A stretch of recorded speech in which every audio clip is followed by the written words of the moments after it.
ஆட்சி மாதிரி புது ஆட்சி வந்தா விஜய் வந்தா நல்லா இருக்கும். விஜய் இப்போ சீமானம் ஜெயிக்க ஆசைப்படுறேன். மீண்டும் முதலமைச்சர் ஸ்டாலினாகத்தான் வரப்போறாரு. இதுல எந்த விதமான மாற்றம் இல்ல. எடப்பாடியார் ஜெயிப்பார்னு நினைக்கிறேன். எனக்கு தெரிஞ்சு ஏடிஎம்கே தான் வருவாங்க. கலைஞர் கட்சி, அதனால எங்க ஓட்டு விஜய்க்கு தான். விஜய் தான் வரணும் இந்த வாட்டி. விஜய், நான் விஜய்க்கு தான் போடுவேன். ஏன்னா எனக்கு விஜய் ரொம்ப பிடிக்கும். விஜய் தான் வருவான். விஜய் தான். சூரியன் தான் வரும். உதய சூரியன் தான் வரும். டிவிகே தான். டிவிகே விஜய் தான். டிஎம்கே டிவிக்கே தான் ஜெயிப்பாங்க. ஆமா. அன்புமணி ராமதாஸ். ஸ்டாலின் எனக்கு தெரியல. எலெக்ஷன் எப்படி போதோ அதை பொறுத்து தான் இருக்குது. டிவிக்கே தான். அதை நான் ரசிக்கிறது தான். அதுக்காக நான் சொல்லல. அவரு குற்றச்சாட்டு நிறையா வந்திருக்கு. அதெல்லாம் தப்பு தான். அதாவது அவர் 1000 இருந்தாலும் சரி, அவர் தான் இந்த டீப்பு. அவர் தொண்டர் தான் இருப்பேன். கடைசி வரைக்கும் சீமானா தான் இருப்பேன். ஆனா அவர் மட்டும் தான் 140 பக்கத்தை கொள்கையோட அறிவிச்ச ஒரே ஆளும் அவர் மட்டும் தானே. யாருமே கிடையாதுன்னு.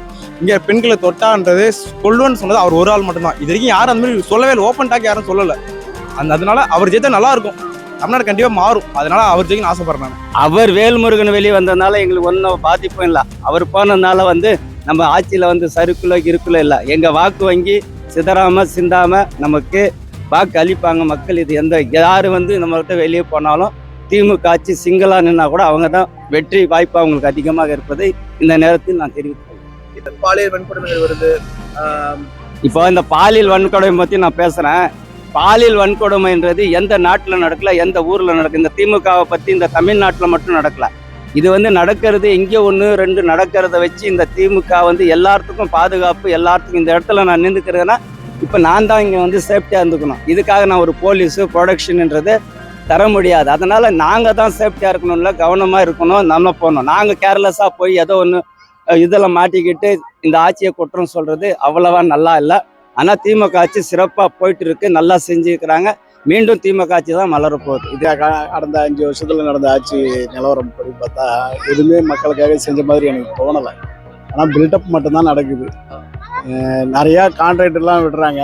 அவங்க ஆளுங்க தான் எடுக்கிறாங்க. அவங்களே எடுத்துக்கிறாங்க. 50% எடுக்கிறாங்க. 50%ல் என்னத்தை ஒர்க்கப் பண்ணி அது எப்படி அந்த இதெல்லாம் நிறைவேற்ற முடியும். ஏன்னா அவங்க தான் நல்லது பண்றான் அப்படி இப்படின்னு நிறைய இது சொல்லிட்டு இருக்காங்க. அதனால ஏடிஎம்கே தான் ஜெயிப்பாங்க. விவசாயிகளுக்கு அந்த அளவுக்கு எதுவும் பெருசா இது பண்ணலை. இதே எடப்பாடி வந்தாருன்னா விவசாயிகளுக்குலாம் அதை நல்லது பண்ணுவார். அவர் எப்பயுமே அப்படி பண்ணிட்டு இருக்கிற ஆள் தான். அவர் பண்ணுவாருன்னு நினைக்கிறேன். இப்போ அவர் மாதிரி நிறைய குற்றச்சாட்டு சொல்லுங்க. அதெல்லாம் எனக்கு தெரியாதுப்பா. அதெல்லாம் எனக்கு தெரியாது. ஆனா யார் வருவாங்கன்னு கேட்டீங்க, விஜய் வருவார் கன்ஃபார்மா. வந்தா ஆட்சிக்கு வந்தா நான் ரோடு போட்டு தரேன், உங்களுக்கு எல்லாம் நல்லது பண்றேன்னாரு. இது வரைக்குமே எதுவுமே பண்ணல எங்களுக்கு. நாங்களும் கேட்டும் பாத்துறோம். எங்களுக்கு ரோடு இல்லை, ஒரு சந்து மாதிரியே இருக்கு, ஒரு மண்ணு கல் எல்லாமே சொந்துன்னு போறோம். அதுக்கு ஒரு உதவி பண்ணுங்கன்னு நாங்கள் சொன்னோம். அதெல்லாம் எதுவுமே பண்ணல. இந்த இடத்துல தான் இருக்கிறோம். அதுவும் வீடும் எடுக்க போறேன்றாங்க. அதை நாங்கள் இத்தனை வருஷமா நாங்கள் இருந்துட்டோம். ஒரு 20-25 வருஷமா இருந்துட்டோம். அப்போ என்னன்னு சொல்றாங்க, இப்போ நான் எடுக்க போறேன்றாங்க. நாங்கள் எங்கே போறது? எங்கள் வாழ்வாதாரம் இதில் தான் இருக்கு. நாங்கள் மீன் பிடிக்கிறவங்க. எங்களுக்கு இந்த கடை இருக்கு. நாங்கள் என்ன பண்ண முடியும்?